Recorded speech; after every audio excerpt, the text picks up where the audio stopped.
Net migration is the difference between the number of people moving long-term to a country and the number of people leaving. Public opinion polling agency Gallup said on Wednesday that it would no longer track presidential approval ratings. Now, Gallup has been tracking presidential approval ratings for nearly 90 years. For most of the 20th century, the United States was the gravitational center of global human movement. People did everything they could to get in.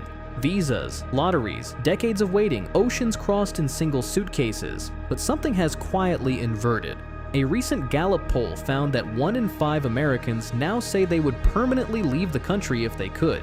Citizenship renunciations have climbed to roughly 25 times their pre-2009 average. And in 2025, the United States recorded its first year of net outward migration since the Great Depression. So what is actually happening? Well, to answer that, you have to start with what these numbers really represent. This isn't a vacation trend. It isn't a political tantrum. It's a structural signal that something underneath the country has shifted, and a growing number of people are quietly making the calculation that the math no longer works for them. Start with the baseline. For most of the post-war period, the implicit promise was simple. You worked, you saved, you eventually owned a home, and at some point you retired with enough stability to breathe. That arrangement wasn't perfect, and it wasn't equally available to everyone, but it was real enough that most people structured their lives around it. Children born in the 1940s had roughly a 90% chance of out-earning their parents. For children born in the 1980s, that number collapsed. The engine of upward mobility, the thing that made the entire social contract feel honest, quietly broke down somewhere between then and now. And the data on how people feel about it is striking.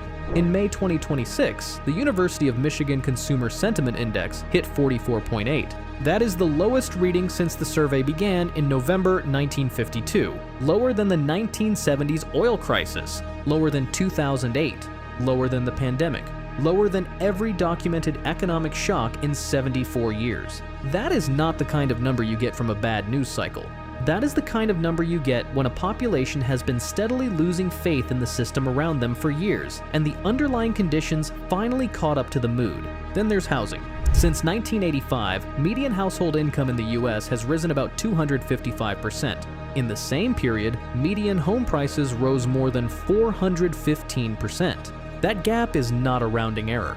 It is the entire structure of generational wealth being quietly closed off. The median age of a first-time homebuyer in 2025 was 40 years old. In 1981, it was 29.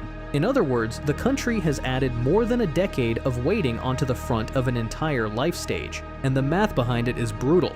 To afford the current median home, a household needs to earn around $112,000 a year. The actual median household income is about $87,000. That is a 29% shortfall, baked into the most basic act of buying a place to live. Now look at the comparison.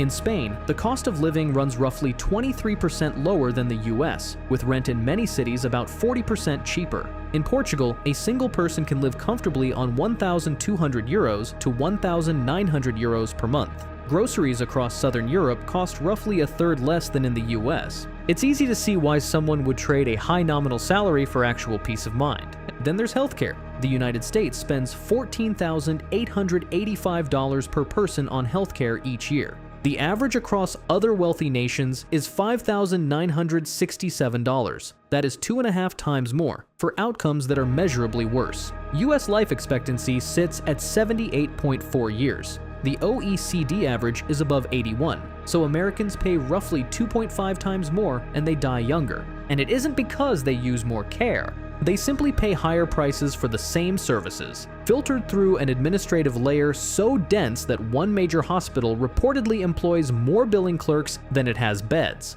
In 2025, 36% of American adults said they had skipped or delayed needed medical care because of cost. That figure includes more than a third of people who actually had insurance. When the foundational things, shelter, and the ability to not die from a treatable illness become luxury goods, the question of whether to stay becomes a financial calculation rather than an emotional one.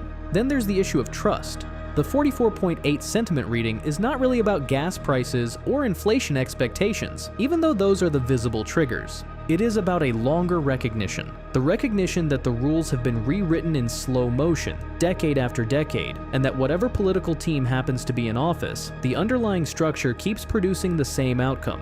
Lobbying continues. asset prices keep climbing faster than wages, industries consolidate, healthcare costs rise, housing costs rise, the surface arguments change, the deeper machinery doesn't. A 2025 survey from the American Psychological Association found that 76% of US adults reported major stress about the country's future. Among adults aged 18 to 34, 63% said they were seriously considering moving abroad. And Gallup's data adds a sharper edge. 40% of American women aged 15 to 44 said they would permanently leave if they could. That is the highest figure Gallup has ever recorded for any demographic across more than 160 countries. It is the sound of an entire generation, particularly the part of it that the economy depends on for the next 40 years of labor, quietly checking the exits. Then there's something deeper and less visible.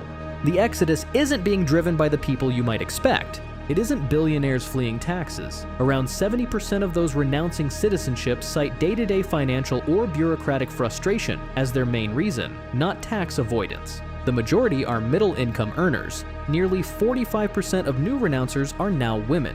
These are not the ultra-wealthy. These are nurses, engineers, teachers, remote workers, mid-career professionals. The exact demographic a functioning social contract is supposed to retain. And the brain drain is accelerating. A recent Nature survey found that more than 75% of US-based scientists are considering leaving the country. Among early career researchers, that figure climbs to nearly 80%.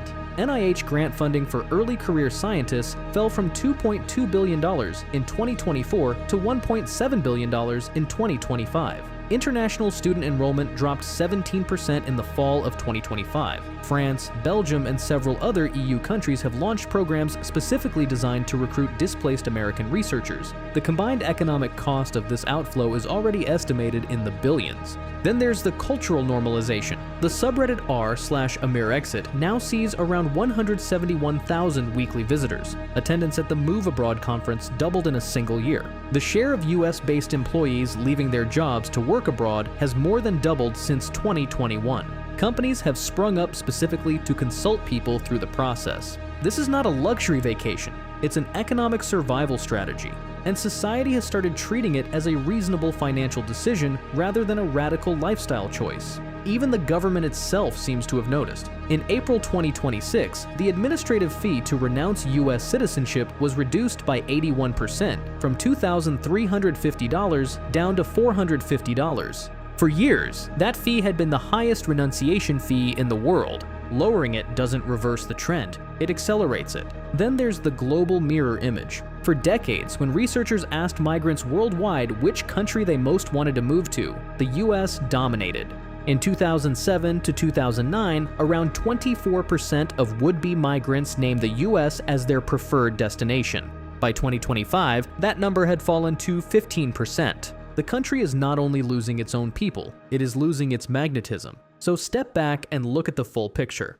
A population that no longer believes the rules reward effort. A housing market that has mathematically priced out an entire generation. A healthcare system that costs more than anywhere else on Earth and delivers shorter lives. A consumer confidence reading lower than at any point in nearly 3/4 of a century. A scientific community quietly packing up. And for the first time in nearly 100 years, more citizens leaving than the system can attract back. This is not a crisis of patriotism. It is something simpler and more structural. When a society's rules are quietly rewritten to extract value rather than to build stability, people eventually stop playing the game. Not all at once, not dramatically. Just one rational calculation at a time, repeated across millions of kitchen tables. And the people making that calculation are not the loudest voices in the system. They are not the wealthiest. They are not necessarily the most political. They are the middle of the chart, the educated, productive, working-age population that the country has historically depended on to fund the safety nets, raise the next generation, and pay into the systems that hold the contract together. When that cohort starts leaving, the contract weakens further for everyone who stays. Fewer workers paying in, a narrower tax base, less innovation, less labor, more pressure on the remaining systems to extract value from a shrinking pool of people, which makes the conditions that drove the exodus a little bit worse the following year. That is the feedback loop the data is starting to describe. The 20th century version of America was a country people endured oceans to enter. The 21st century version is a country an increasing number of its own people are quietly looking for ways to leave. And the truly uncomfortable part of the Gallup numbers, the renunciation curve, the Great Depression comparison, the sentiment index sitting at its lowest reading in 74 years, is that none of it appears to be the peak. It appears to be the early shape of a longer arc. A country whose social contract was built around the idea that staying would be rewarded, now quietly producing the opposite incentive. And millions of people, in their own private way, are sitting at kitchen tables doing the same math and arriving at the same answer. That sometimes the most rational way to win a game that no longer rewards you is to stop playing it.